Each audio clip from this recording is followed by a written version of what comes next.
We didn't get no interest music, but here we are, Matt. Take it away. Oh, yeah, sorry. I was waiting for the intro music to happen there. But hey, welcome everybody, and welcome Henry and Jason. Episode 57 here, AEZ, All Elite Zone Canada.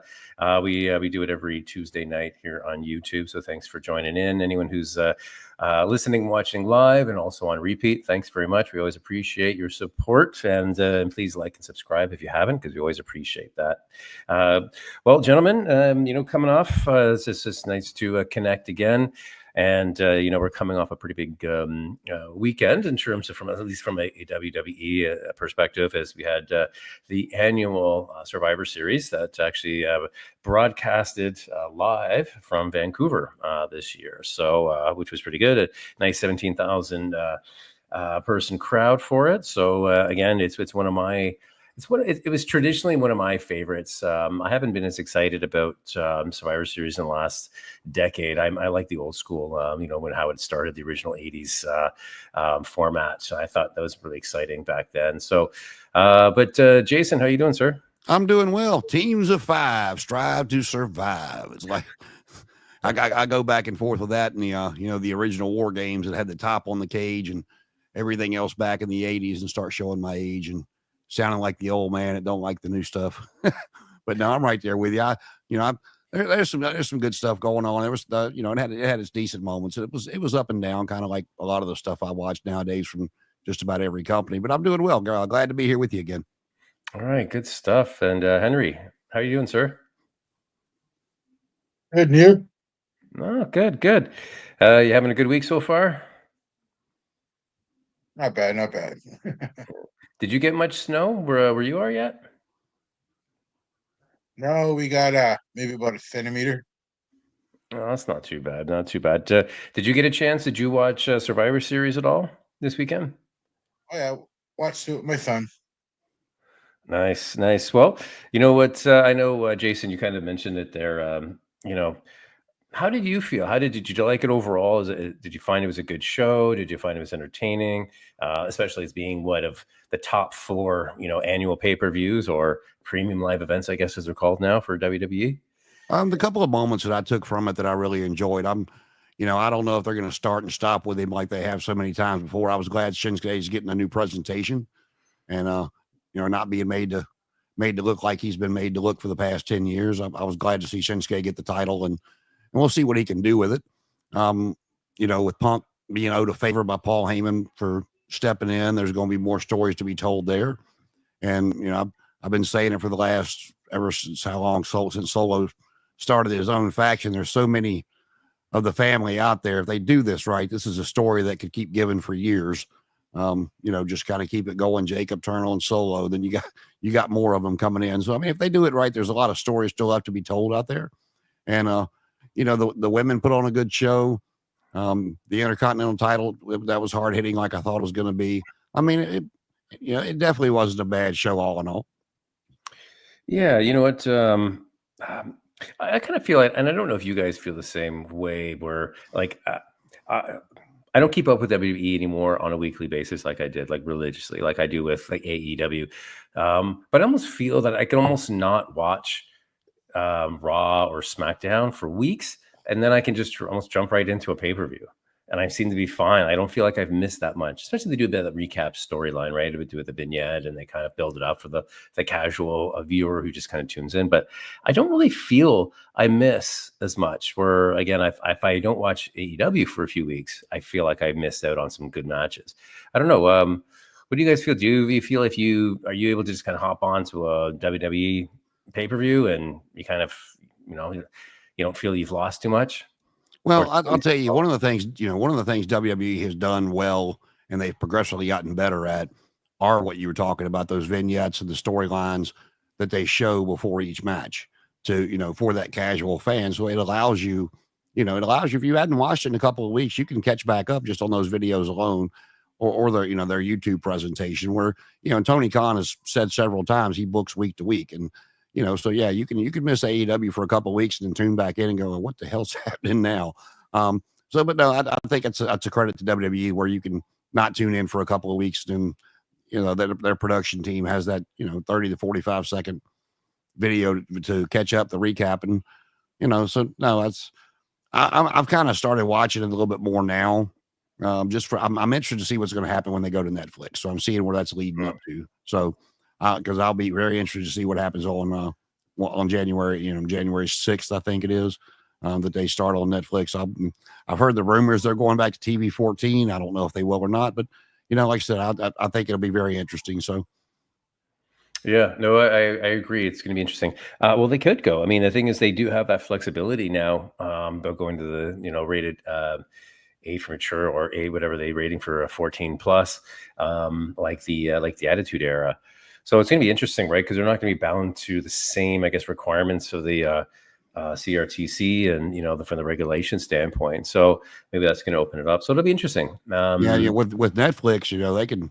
I mean, like I said, they won't do it just simply because they're the amount of kids that watch and stuff. But I mean, Netflix gives them the capabilities of, tops coming off, F-bombs being thrown as much as they want. I mean, it, hurt them having to recap it on SmackDown. They wouldn't be able to, play a lot of that stuff. But, it basically gives them the freedom to do whatever the hell they want to. Yeah. And I heard that they're going back to the 2-hour format, aren't they?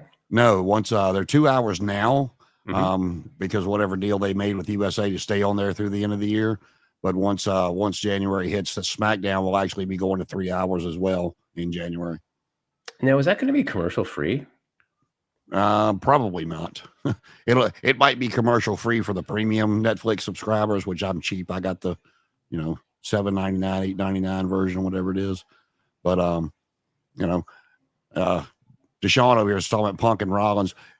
Netflix will be well worth it if I can just get, instead of Seth freaking Rollins, Seth mother effing Rollins, just one time. Just give it to me one time when Seth comes out. But, like I said, no, it'll give them the freedom to, however they want to take it. It'll give them that freedom to do whatever they want to do. Yeah, it'll be interesting. We just gotta hope that Netflix can handle it. Look what happened to the Tyson Paul fight, right? Well, that was a test run. That was their first live event from what I mean, the WWE Network, the first few times they tried to show live pay-per-views on there, it had its bugs and they had to work it out. So, I mean, it'll be a work in progress, I'm sure. And also too, I was going to say they also did it with like one of the largest audiences, I think, for a boxing match, I think ever. So like whereas those numbers, you're not going to get the same numbers for a weekly Raw show as opposed to a Tyson fight, right? So, but it did show there's that weakness that if you get a large number of users there, that's what the potential is. So you're right. At least if they're going to, they really kind of dropped the ball there with a big, massive event there. But I think they'll be fine for the type of audiences they're probably expecting with Raw on Smack. For anybody listed on another topic off wrestling, if you did not see that Tyson fight, go back and watch the women. Before the Tyson Paul fight, those women tore the house down. I mean, they were amazing, and I hope it gets women's boxing a little bit more press and publicity, because they were the highlight of the night by far. And then you had Tyson and Paul come out after they got you all ramped up, and you're just like, oh, okay, let me relax back in my chair now. Did you guys see that there was, I guess, like one of these super rich Saudi guys have offered Tyson $800 million for a rematch as long as it's not scripted? No, I did not see that, but I'm not surprised. You know who stole the show? Did you watch it that night? Did you watch the fight? Yeah, I mean, I saw the women, a little bit of women. I saw their faces after, like you said, so they pummeled each other. And I just tuned in because, again, that I wanted to watch it, but then I had to just find actually the fight on watching the next day, and I just fast forward. The reason I'm asking is that whole match, you got Tyson and Jake going at it, and then a minute into the post-match interview, Logan Paul just steals the show. Yeah, it was well, that was but that wasn't his fault. It was the guy asked Mike, was he retired or did he have something left in him? He's like, no, I think I got some more left in me. Maybe I'll fight Logan. Logan's like, man, I'll effing kill you. Just that one line just took all the attention to Logan Paul. Yeah, I mean, regardless, these guys made massive money from this. So it's just insane. It's just it's the farce of that type of thing. And usually, these massive boxing matches never. I mean, not saying not never, but a good portion of them don't deliver. With the hype, right? It's just like a match like that, like just it was brutal to watch. And I think actually it looked really scripted, where he could almost like Tyson was holding back, right? Because again, he can't be that. That's not Tyson at all. So, anyways, I thought, hey, they all walked away with multi-millions of dollars. So good on them.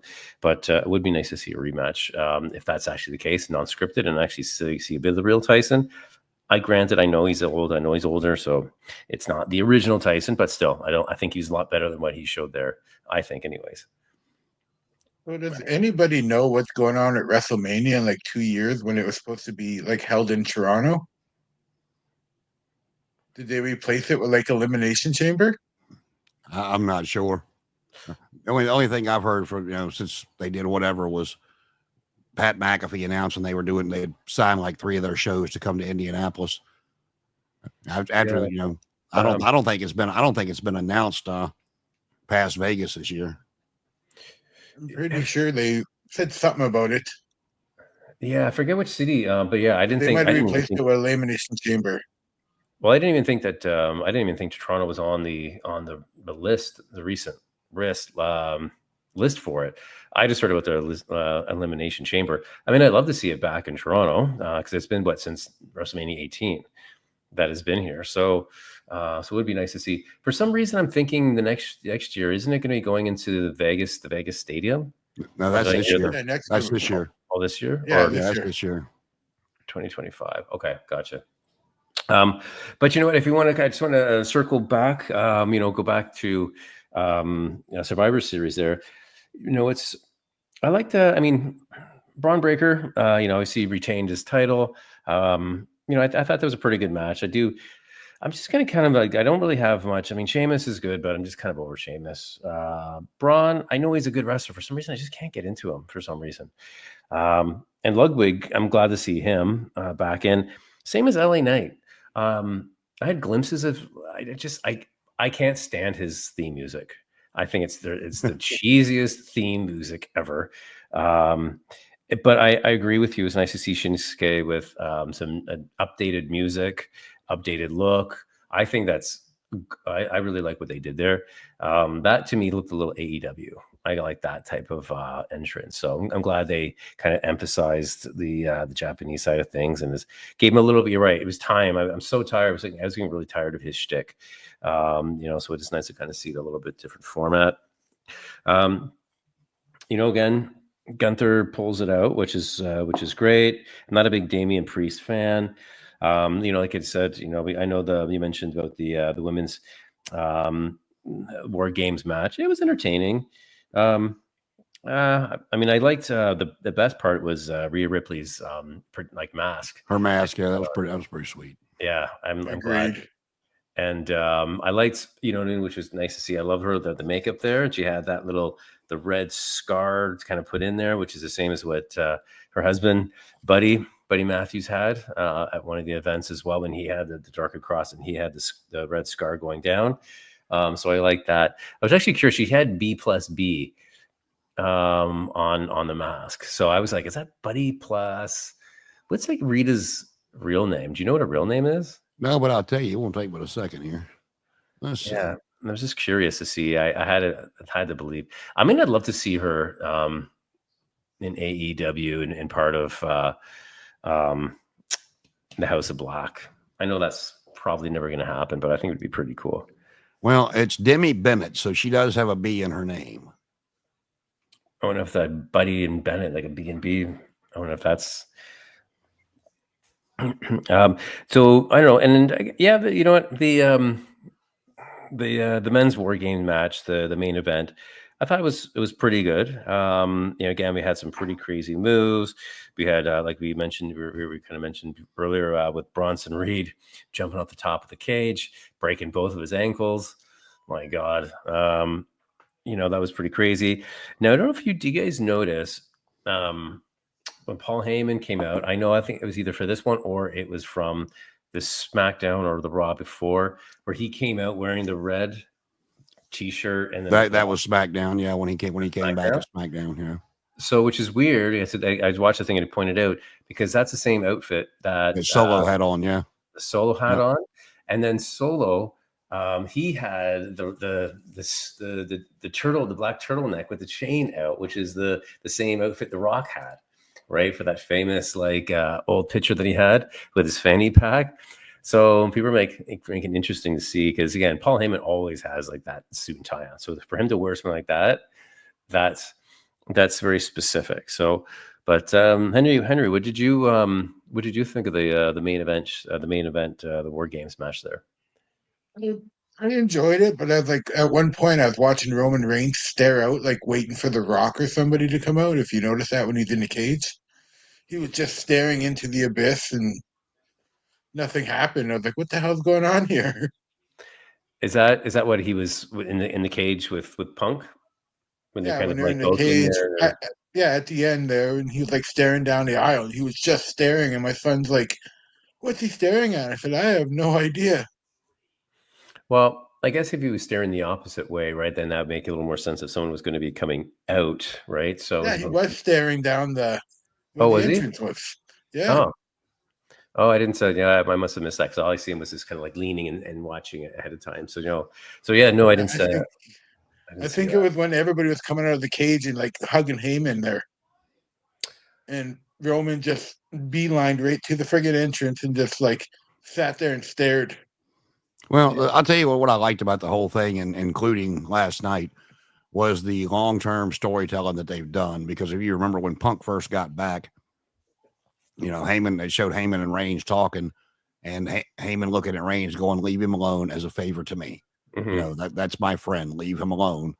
And then last night, Seth coming out, him and Punk starting to get into it, and then Sammy coming out, and him and Sammy going back and forth, and Sammy telling him he could call Roman whatever kind of SOB he wanted to call him, but he was the one that helped create that SOB when he put a chair in his back 10 years ago. And then Seth coming back, of course, with, "Well, you know what? You can criticize me all you want, but you did the same damn thing."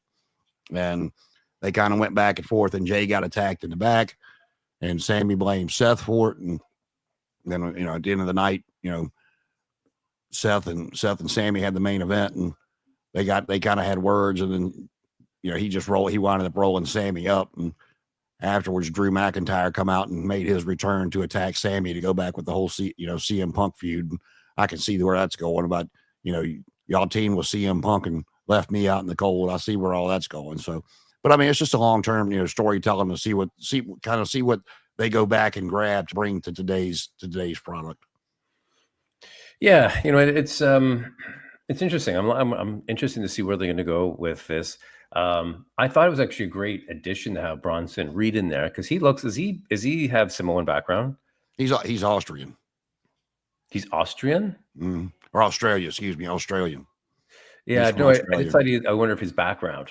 I mean, if because his heritage, yeah, I'm not sure. Right, because Australia has a lot of Samoans that live there, right? Because it's a proximity to like the islands over there, so there's a lot of that. So I was just curious to see because it kind of he fits, right? I know it has to have a look, but anyways, we'll see what happens there. What kind of comes out of this, but if you want to move over, I guess we can move over to AEW. Again, that's I guess the main reason why you're here and doing the podcast. But it's always nice to recognize and talk about some of the other wrestling promotions there, especially when they're some of the main annual events there. But we do have, I guess, the Continental Classic number 2.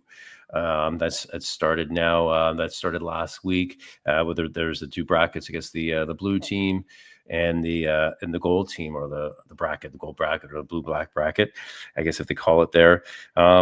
Yes, we saw a few of the matches so far for last week, and maybe we can kind of maybe talk about some of the wrestlers that we think are actually going to move forward, and what that could possibly mean for a career by winning something like this. But I think one of the first matches there we saw was Shelton Benjamin versus Mark Briscoe, with Shelton obviously come out on top. I don't know, was there any surprise there for you guys with that match? No, not necessarily. I'm glad to see Shelton getting a push. I've always liked Shelton Benjamin. I mean, you go back to him and Shawn Michaels on Raw, 15, 20 years ago, however long it's been now. That's still today one of the best matches they've ever put on Monday Night Raw was Shelton Benjamin and Shawn Michaels. Now, I get from a business standpoint why he never got that big singles push, because WWE likes the personality and he really doesn't have a lot. His talking comes in the ring, which he'll be better in AEW suited for. But with MVP as a mouthpiece, you know, like I said, I hope Shelton gets, you know, he's getting older and this is probably his last big run. So, you know, I hope he gets his just due here. I will tell you though, as far as the Hurt Syndicate or whatever you want to talk, we kind of skipped it. We didn't really talk about Full Gear, but you know, Swerve got his stuff in at Full Gear, but Bobby Lashley, they let Lashley look pretty damn dominant against Swerve, which really surprised me. I thought, you know, I didn't think either one of them needed to lose because Swerve's lost his last few pay-per-view matches since losing the title. Lashley being his first match in AEW, I thought you might get a new member of the Hurt Business when Swerve would have Lashley down or something, and it kind of ended in a no contest. But you know, they let Lashley go over, and to me, it just they really presented him strong against Swerve, a former world champion. So, yeah, no, I agree, and I was expecting Lashley to win because he can't be coming in and having his first match as a loss, right? Not if they're going to bring him in as like the behemoth, like he is.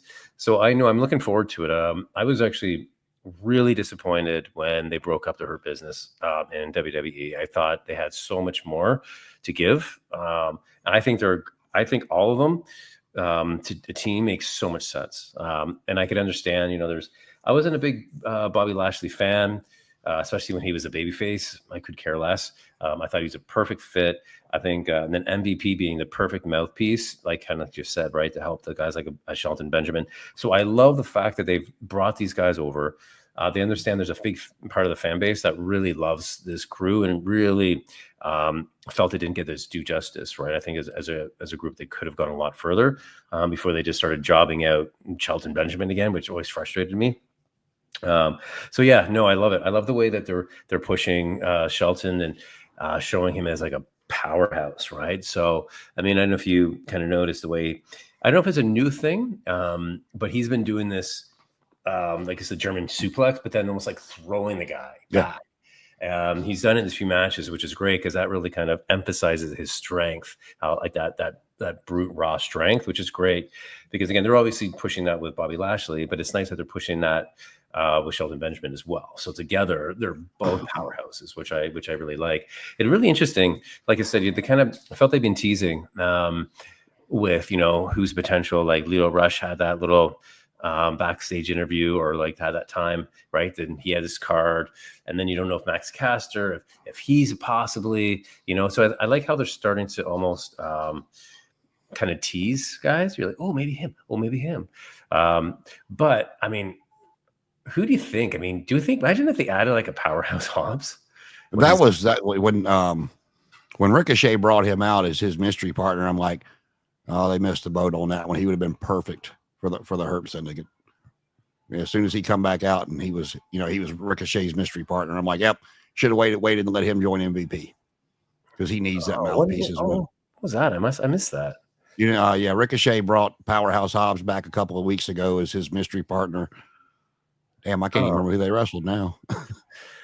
I hope so are they bringing him back as a face? Yeah, they brought. Oh, it was against Don Callis' family. It was the story was that while he was hurt, Callis didn't care and let his contract expire, and he was pissed off about it, and that's why he was Ricochet's mystery partner.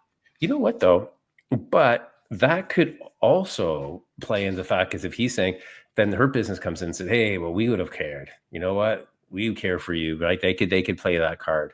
So even if they're doing a bit of a baby face, then that's like they can still do a bit of a turn back to enjoying the Syndicate.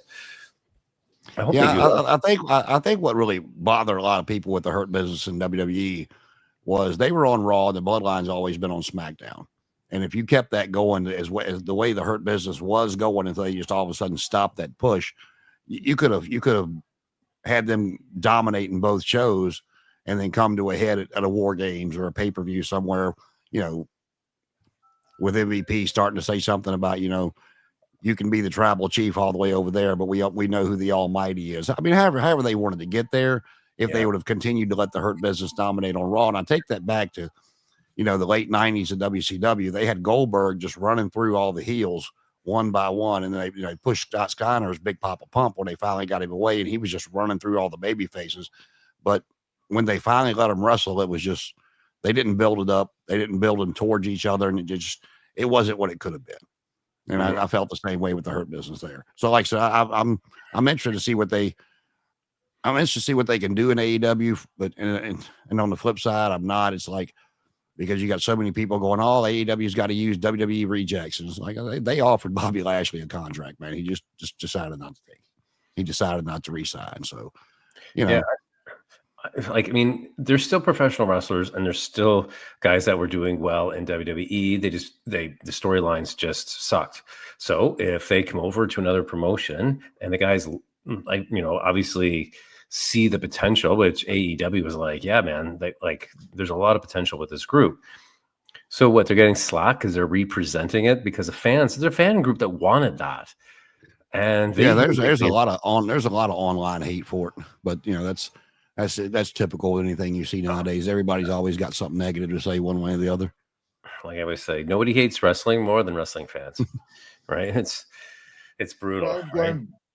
I was going over the bracket there for the Continental Classic. Like, I'm just looking at it, and my personal opinion is it's a lot weaker this year than it was last year. Like Mortos, I'm not saying he's not the best, but then you got like Juice Robinson, But you know what? I know what you're saying, but I think this tournament, even last year, I almost feel like this tournament is meant to give some of these other guys an opportunity to jump in, right? Like Claudio did well last year, but again, he's, I think, going to be a favorite in this time. Brody King's back. There is definitely but you need the Juice Robinsons in it, and you need like the Mark Briscoes, the guys and you need the Daniel Garcias, the guys that will kind of lose matches. But no, I actually like how they have, which I think the fans are starting to get behind. What's his name? The Beast Mortis. Like, yeah. I am actually really enjoying watching him. I don't know what you guys, your thoughts on, but I think the fans are starting to get behind him because he's legit. He can move, and he does some really good power moves. I don't know how you guys feel about him. He kind of reminds me of that guy Mr. X that TNA had in the X division all those years ago. If you ever saw him, he was a big dude under a mask, but he could move just like all the smaller guys. I don't even know who under the mask. Normally I do, but I have no idea who he was. Big dude that could move. Like I said, I don't mind Mortos at all, but I just find, like I said, the gold and the blue division a lot. I'm not gonna say a lot weaker, but a little bit weaker than they were the first tournament. Well, I'll tell you, I could be wrong with the way that as soon as I looked at the brackets, I saw the finals in my head already, and that was a Fletcher Ospreay rematch. Ospreay coming off one side and Fletcher coming off the other. Because I think they did the right thing. That was a hell of a match they had at Full Gear, and probably the best match of the night if you go back and watch the whole card again. I thought the main event was kind of very lackluster, but Fletcher and Ospreay definitely put on a show, and letting Fletcher go over. Fletcher losing would have done nothing for Ospreay, but beating Ospreay did a lot for Fletcher, and he come out there and had a very good showing last Wednesday night as well. So, that as soon as I looked at the brackets, that's where I saw them going with it. Yeah, you know what? I would agree with you on that. And I think if they do meet in the finals, because Ospreay lost at the pay-per-view, he would go over as winning the Continental Classic. Absolutely, that's what I feel as well. But you know what I really like? I mean, I've been a big fan of Kyle Fletcher's for a while now. So I always saw like a ton of potential. So I really like. I don't know what you guys. He looks like he's beefed up. Oh yeah, he's a big kid, man. That's a big kid. Yeah, he's like what, 6'5"? Yeah, like 6'4", 6'5". He's you don't really realize how big he is till he gets in there with some of them other guys. You're like, whoa. And I love that he had his as a heel, especially for the pay-per-view, he had his white and gold on. I love when heels wear like the white as if like they're supposed to be like what you would think a babyface would wear. I actually kind of attribute it to because Gladiator had come out, and a lot of times the Gladiators, the Warriors, even like the evil, like the emperors, they're all like dressed in white and gold. So I thought it was kind of fitting that he had his white and gold on. And then Ospreay, he was wearing all black. So I thought that was interesting. Where you had the baby face all black, and then you had the heel in white and gold. So I thought that was pretty cool. But yeah, no, and I love the fact that he shaved his head, so it's all short. To kind of I liked that. No, and I think it's a good. I think they've done a good transformation from him with him. I think he's got a good. I think he's got a good character, and I think there's a lot of potential for him. And I definitely see Kyle Fletcher winning a title, not a Ring of Honor title, like an AEW title, before the end of 2025.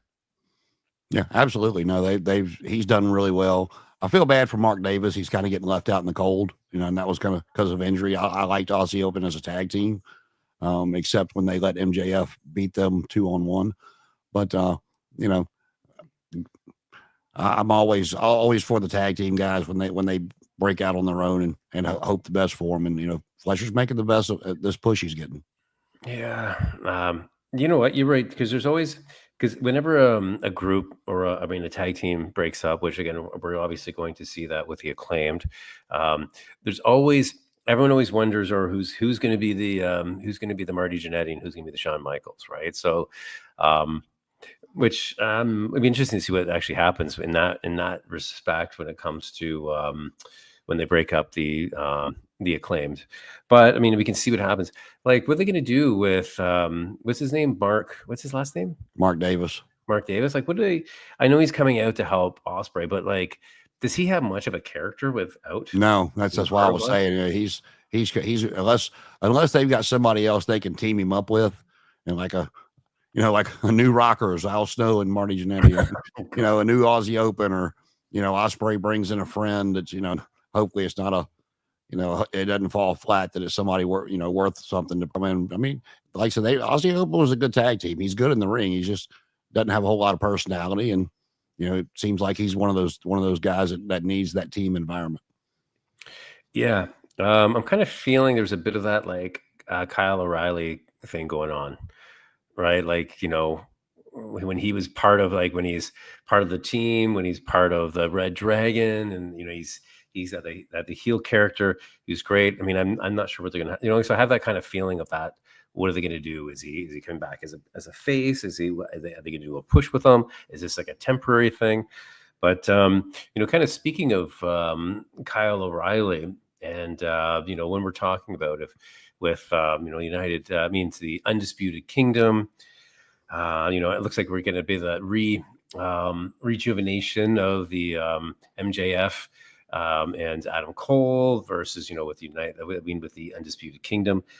Are we over this yet? Did they miss the boat on this, or do we actually? I have been so over this for a long time. When MJF came back and Adam Cole limped out long enough to let him drop him on his head and say he was moving on before Adam was cleared, they should have just left it alone right there. I mean, because this one drives me crazy, and I try to be open minded about everything and not really, crap on it so much. But the last 2 weeks, well, first off, we'll just start it real quick. Mm-hmm. Adam turned on MJF.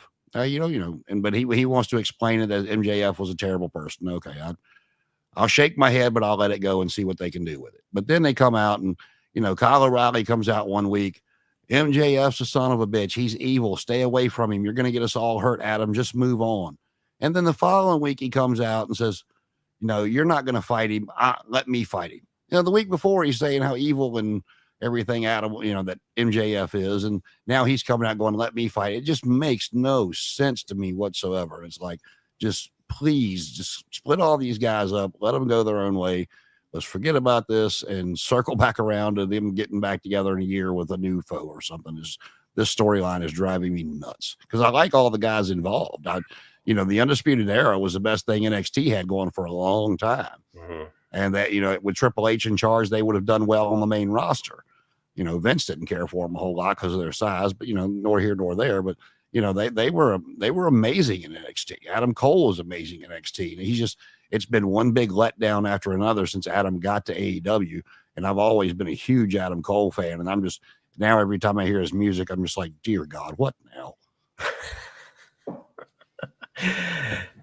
Yeah, I mean, Henry, do you have any thoughts or feelings of on the group and Adam Cole? Are you into it? Is it over? Are you kind of done with it? I was over it a long time ago. It's not like I said, like Jason said, they prolonged it too long now with everybody injured. Yeah, I'm no, still waiting for the mighty Wardlow to come back though. That would be the only thing that would make it interesting to me if they just because the best Wardlow did was with MJF, and then I've said it a million times, but when they let him squash MJF in that match to be free of MJF, then that they should have had the rocket strapped to his back and ready to go. And since that match, I mean he's been up and down, start and stop, on the show, off the show. Just and explain it right. Just have him come out and say, I don't like this dude. I can't stand this dude. But there's 7 zeros in his paycheck he's giving me to stand by his side. So guess what I'm going to do? I'm going to stand here and I'm going to kick your ass while I do it. I mean, make it make sense. Don't just have him come back out there with no explanation. But again, then maybe they're holding on due to the fact that maybe they're setting up Blood and Guts with the Undisputed Kingdom, and MJF's going to recruit some members for himself for Blood and Guts. Jerry Lawler's King's Court with MJF from the Survivor Series years ago. Yeah, I would. I would love to see. I think it only makes sense to have Wardlow come back and be sided with MJF. I think that was. I mean, other than that, I mean, it just what's the point of bringing him back to the Undisputed Kingdom? Like if you go back and watch it right before Adam Cole left for a while, and they were all in the ring together, and probably might have been the last time Wardlow was on TV, but Adam Cole was just staring a hole through him because that's when he lost the world title match or whatever it was he lost, and because Cole said he was going to go get him the world title, and he's standing there staring a hole through Wardlow, and you really hadn't seen him since. Yeah, and you know what? That's why I think it would make sense from when he does come back and he comes out as if he's going to help. You think he's going to be there to help the Undisputed Kingdom, and all of a sudden he's going to do that turn and he's going to slam or power bomb like Adam Cole, right? And then I think it's going to bring that whole thing back. And then he can talk to, because again, like you said, when he left. You had Adam Cole basically slamming him all the time, irritated with him, treating him like crap. So that's at least a good way to bring him back, saying, hey, I haven't been here. You guys forgot about me. And, I wouldn't want to be treated like that. And, I might as well get paid to do this. So I think it makes sense to bring him back and put him back with MJF. I'd like to see that. I think that would make sense. I don't care if he comes back to the Undisputed Era. I mean, it's over to me. It's time to move on. But Connor, I know you just kind of hopped in here into the middle of this heated conversation. Just want to get your opinion, or if you have any opinion on Wardlow or the Adam Cole or any of the Undisputed Kingdom, or what you think they're going to do with it, the group. This is a good first topic. For me, I've been done with this for a long, long, long time. They've really. When they really never should have had Adam Cole reveal himself as the devil, because if he wasn't 100% healthy, they should have never done it. Because then they just started something. They didn't know if they could really capitalize on it. Now we're a whole year into this, and I feel like it's just ran its course. And you're trying to switch the roles, and MJF is still the justified babyface in the feud. But yeah, I don't care for Wardlow to come back to the Undisputed Kingdom or whatever they're calling themselves. If he were to come back being right by MJF would be better for him instead of going back to the Undisputed Kingdom. I think the Undisputed Kingdom peaked at World's End. Like that was their peak right there. But yeah, it wouldn't make sense for Wardlow to come back to MJF.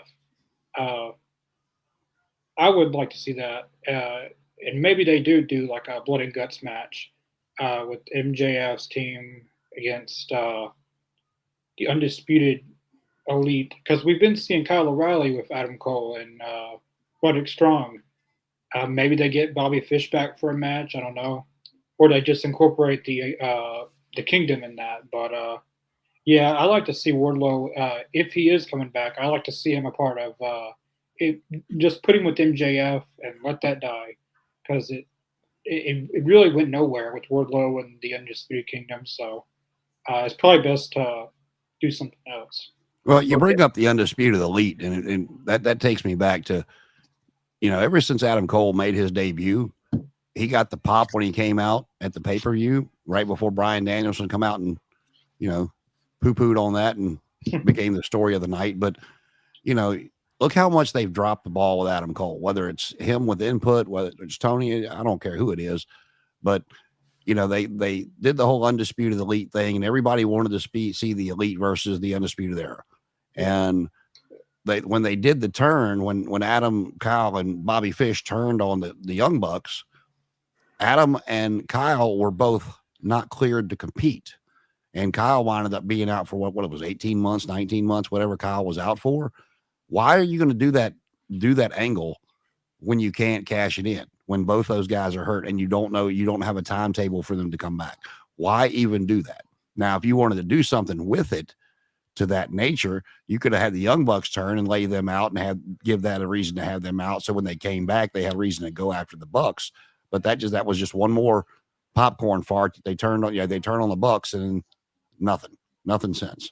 And that's just all that Adam Cole has had done with him since he's gotten there.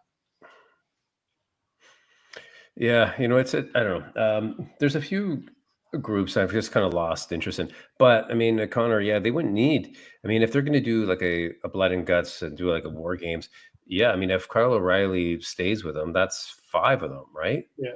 Because you've got Ronnie, you've got Adam Cole, you would have, right, Kyle O'Reilly, and then you've got, I always forget their names.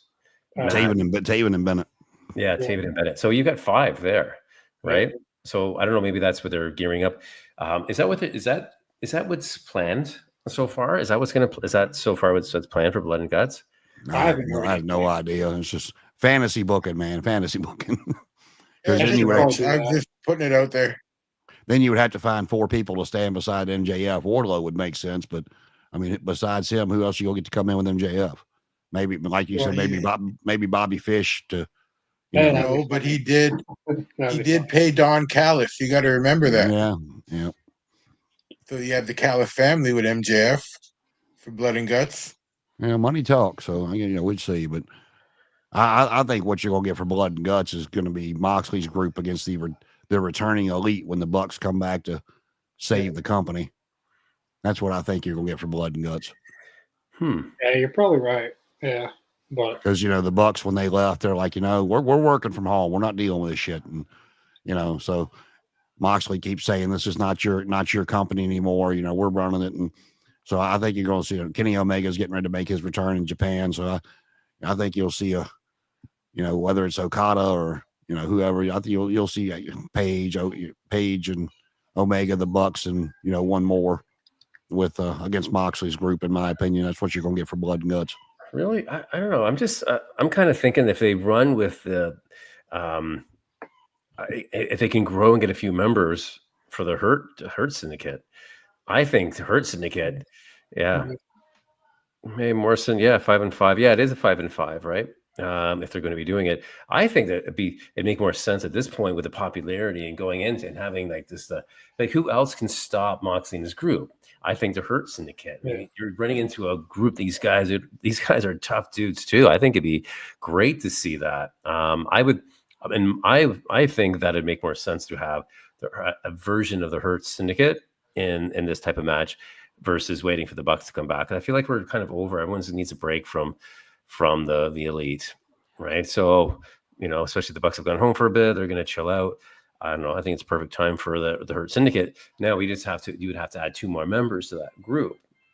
I have a feeling they're going to add another guy just because again, they always had 3+ MVP. So be interesting to see who would be in there. I thought it was, like I said, Hobbs would have been perfect. I think that's a perfect spot for Hobbs. He should, I should definitely get him past this babyface 2-3 week run they're giving him, and his vendetta with the Don Callis family, or hell, you could even have MVP and Don Callis start mouthing off at each other, because that's 2 egos right there for you.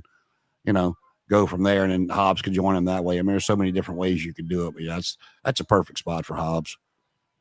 Yeah, I agree. Yeah, no, it's no, I'd love to see that. Who else do you think? I know they've been teasing some guys. I know I touched on it, but I was just curious to see what you guys think. Besides Hobbs, I think we all agree that Hobbs would be a good fit. If they needed a fifth member, just say if they're going to be doing the Into the War Games match, the Blood and Guts, who else do you think would make a good fit to bring in to help out the Hurt Syndicate? I'm not sure. I've actually been thinking about that, is because Shelton for a long time is, I'm glad they're giving him the singles push, but I think eventually they'd like to have him in a tag team, so Bobby could go after the world title, Shelton and a partner could go after the world tag team titles, like they did, when they were together the first time.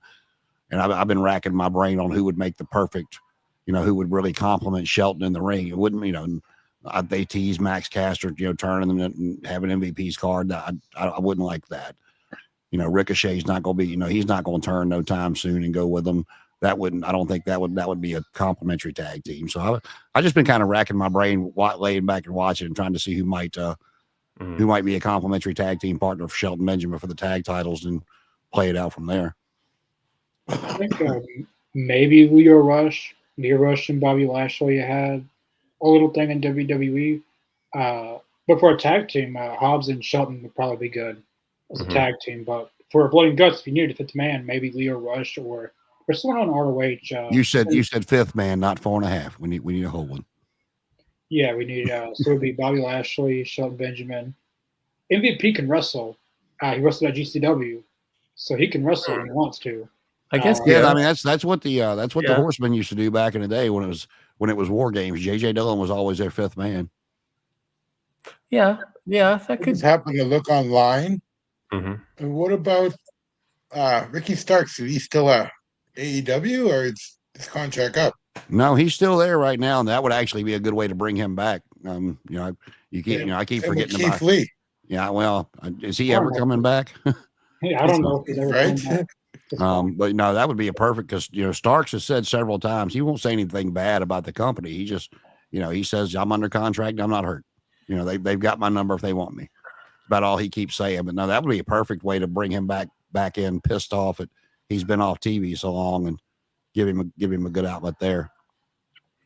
Yeah, who could be a good fifth member? I mean, yes, I think that's a good point about MVP jumping in if they need a fifth member. But do you think? Yeah, go ahead. There's this one guy on ROH. He's friends with Swerve. His name's EJ. I forget his last name, but he would probably work perfect for that group. I'm gonna look up his name. He's on ROH. Him and Swerve are friends in real life. They might even team together in AEW a little bit. What if? Do you think that there's a possibility? I know there's some heat right now with Lashley destroyed Swerve, but do you see where they could do if they kind of make it like, hey, this is about business, that Swerve would team up with the Hurt Business? Ooh, that would be. I can see that happening. Yeah, no, I could definitely see it. It's just, I'm not sure how they would do it, because Swerve, the company and Swerve has worked real hard to make him very relevant as a single star. I mean, I always liked him when he was in MLW, and I thought WWE and NXT missed the boat by putting him with AJ Francis, Top Dollar, and whatever that other guy's name was. But that's why that group didn't work when they brought him back, because Swerve was what made it go. And so I'm not sure if he would, friends or not with people, if he would want to be back in a group, especially with the guy the caliber of Bobby Lashley, because you're going to have those two clashes on who would actually be the world heavyweight champion if they went after it. So I can see it happening, but I'm not sure Swerve wants to go in that direction. But you never know. Yeah, no, I get your point. I mean, we have, I see, because they've really worked making sure that because he's a big enough star to be a single star. I get that. So if they kind of did this almost like what Survivor Series did with Punk, right? Hey, this is kind of like, let's just put bygones by bygones. Let's put, let's for this one time, we'll work together just for best for business. Because Swerve had his own syndicate, right? So he had his own group. I know he was the leader of the group, where this is a little bit different. But I think, I mean, if they made enough storyline where Moxley or the Death Riders, if they started like attacking Swerve, that would have to happen, right? And then vice versa. And if they were started to attack her business, then that would make sense to say, hey, let's combine. We both have a common enemy, and then that might work from that standpoint. But you're right, it would have to be, if they're going to do like a limited time, special team up for something like this. Everybody here, does it kind of seem like Moxley and the Death Riders are working for somebody? I thought so at first, but it's been with the rumors of Shane McMahon has been out there for so long, and I just feel like if that was going to happen, it would have done happen by now. So I think maybe they were trying to make it sound like that for a little bit, and whether it was Shane or somebody else they had in mind, it just kind of fell through. So I think we got what we got now. True. Yeah, I was going to bring up, get your guys' opinion, and I think this is Jason's number one star that he loves the most here. Hangman, Adam Page. Jesus Christ. So I know they kind of addressed it in an interview with Tony Schiavone, kind of saying, because again, if it wasn't really making sense, like, okay, why is he keep coming out? What's he doing? Who's he feuding with? Why is he here? Why is he interrupting this match? So I guess they were trying to try and make sense of all that. Why is he still going to be a heel? But then he's got stuff going on with Swerve. And then he was in there kind of helping out Christian Cage, because I guess Christian Cage had promised him if he won the title that Hangman was going to get the first match against him for the title. That didn't happen. And then he's got something going on against Switchblade right now. Yeah. And then who else? And then he was again. Now he's back, and now he's in there with Moxley's group, the Death Riders. So, Jason, I'll start with you since you're such a big fan. Do you understand what's going on, or what they're doing with him, and why he has his toes in like so many different pools right now? No, but if they would let me book one match, it would be for me and Connor. It would be Adam Page versus Marina Shafir in a match to the death match, and I think my smart money would still be on her. I think she could choke his ass out in a heartbeat. Probably he's awful. I mean, I know they try to do different stuff with him, and nothing ever works. I mean, it doesn't work. He's not entertaining. He's not that great in the ring. Logan Paul does the damn buckshot lariat better than he does. I don't know what character he's trying to portray now. It's like, cowboy that needs Adderall. What I don't know what he's trying to do right now. He's just that's when he comes on TV, that's my piss break. I take the dog outside when he's on TV. I don't care if it's pay-per-view. I don't care if it's Dynamite, Collision. When he comes on TV, I go do something. Connor, how do you feel about Hangman and these storylines, or where they're going with it, or where do you think it's going to go? To be honest, I don't know where the hell it's going. Just to be honest, but Hangman and Swerve had a really, really hot feud against each other. They kind of ended that at All Out. I believe that was their last match. And since then, Hangman's lost a lot. Swerve's won a lot. He's won quite a bit, but Jay White beat Hangman twice, right? Yeah, twice, 2 times in a row. Yeah, so he lost those two. I do remember the Christian Cage stuff. That was kind of a botched, whatever they were doing with Kip Sabian and Christian Cage and Hangman coming out. I was all off cue. I don't know what they were going for there.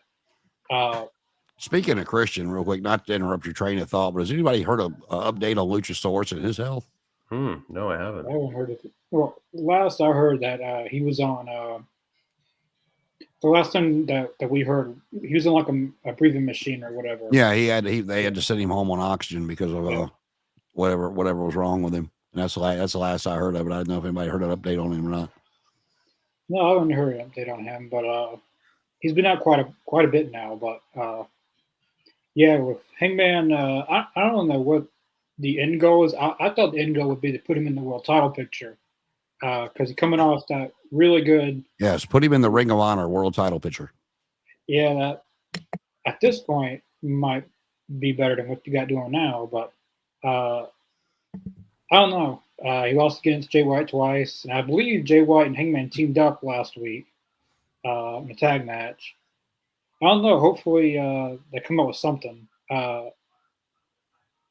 Yeah, I would have thought that he would have been in a higher position, but I'm curious to see if Christian Cage is ever going to cash this in, or is he going to lose his cat? Like when he cashes in, if he's going to lose, that's what I've been thinking, that he might actually lose it, or if Darby wins it, then Darby's going to lose it in 5 minutes to Christian Cage.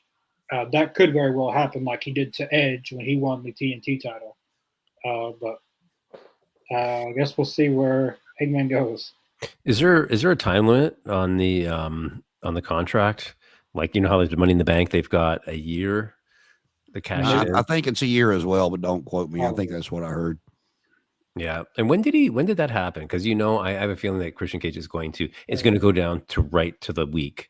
It was right before Luchasaurus went out. It was like the last thing in like the last pay-per-view Luchasaurus was on. Yeah. So I think it'll last because it's now his gimmick right now. Right. So yeah. I don't see them. And I don't know what they're doing. I kind of feel they've kind of lost the boat or missed the boat on Kip Sabian. I know there's sometimes where they're pumping him big time and then he just fall off, and then try and come back and then fall off, and then he changes his hair color and grow it and then fall off. Right. Well, look how many people that's happened to though. I mean, I really like Kip Sabian. I've watched AEW since day one. He was someone that, I didn't really know a lot of these guys besides like the Elite, Cody. But he was one I didn't really know and I was invested in because I thought he was pretty good in the ring. But and he beat Sammy Guevara in the first ever singles match, so I thought that would have meant something. But he got injured, and then once he got injured around the pandemic, when he came back, they haven't really done anything with him. I kind of like the box that he would wear at shows and stuff. I thought that was pretty interesting. But I don't know. I wish that they would have a full-on plan with him. But like I said, one of the things I hope they do. And one of the, not one of the main reasons I really think that Hurt Syndicate spot's great for Hobbs is they're not using these WWE guys they're bringing over that have a name that can draw in some more fans. They're not using them to put these other guys to get these guys elevated to the next level the way they should. I mean, when Edge first came in, he had a couple of matches here and there, but I mean, his main feud was with Christian. I mean, they haven't really used any of these names yet to elevate anyone. I mean, Swerve's a former world champion. They bring in the Hurt Business and they immediately go after Swerve. Okay, well, if you want to do that to make a name for yourself, fine. But these guys they're bringing in that have this reputation following them, use it to get some of these younger guys over with the crowd. Elevate them, and that's not what we're doing. It's so much stop and start like we talked about. And Tony freely admits he books week to week, and you're never going to get some of the younger guys over that way. You're just not going to do it. I don't know how you do week to week. Because and it kind of sometimes it does feel that way. So yeah, I can see the way they're saying it. But how you have to have the long game, the long planning. I mean, when I hear week to week, I just think of like Eric Bischoff in WCW. That's where I kind of think of, as opposed to a plan. Like, I don't understand it unless I know you guys get hurt and then you have to pivot quickly. But how do you run storylines and how build storylines if you're just doing week to week?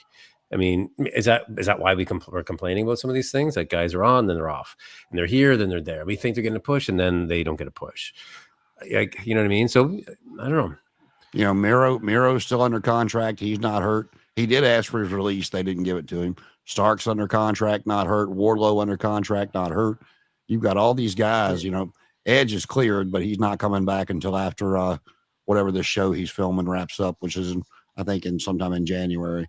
But take Edge out of the equation. You got so many of these guys that you haven't seen in so long, and it's like, well, what are we doing?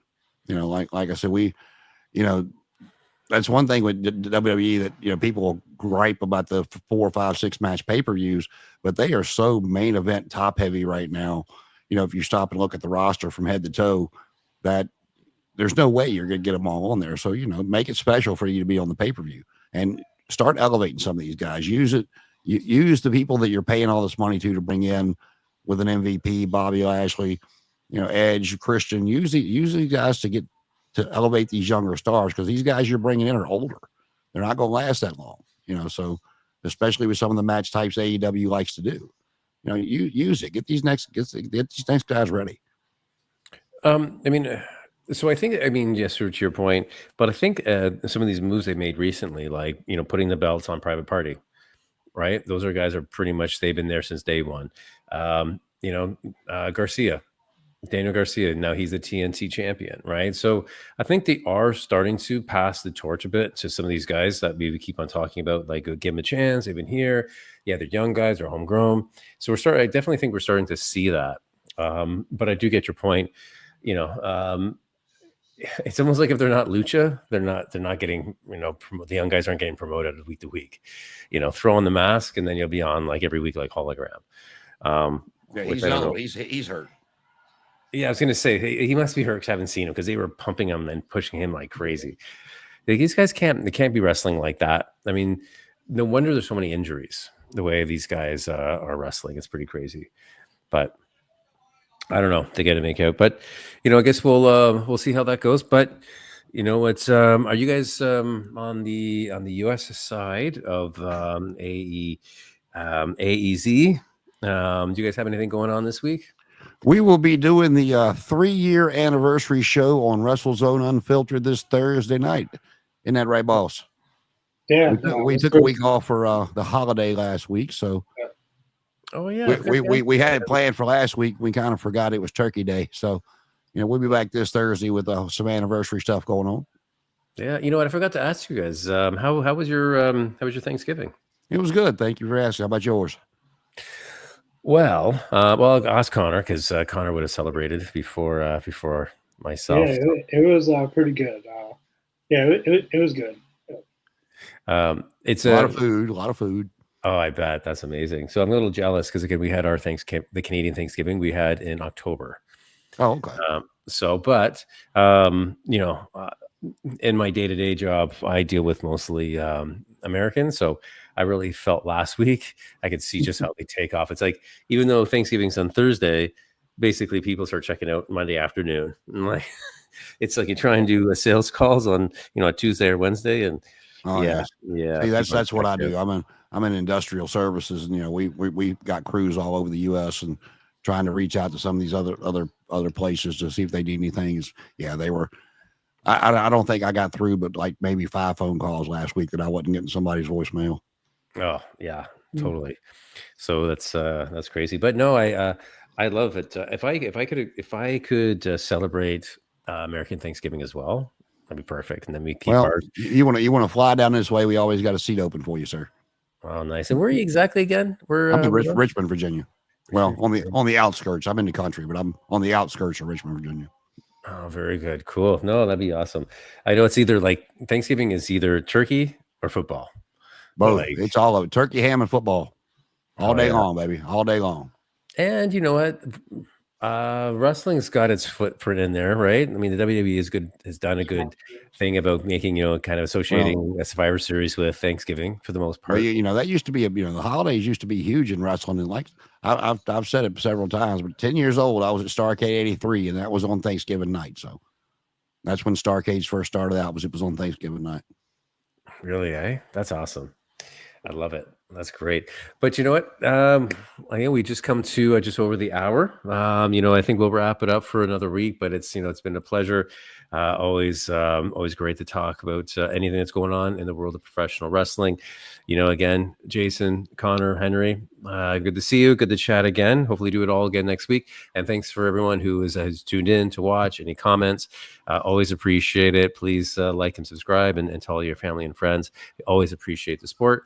And we'll wrap it up for another week, and we'll do it all again next Tuesday night here on YouTube. All right, everyone have a good week, and we'll talk to you fellas soon. And we'll see you Thursday night on the U.S. side. Don't you dare miss it.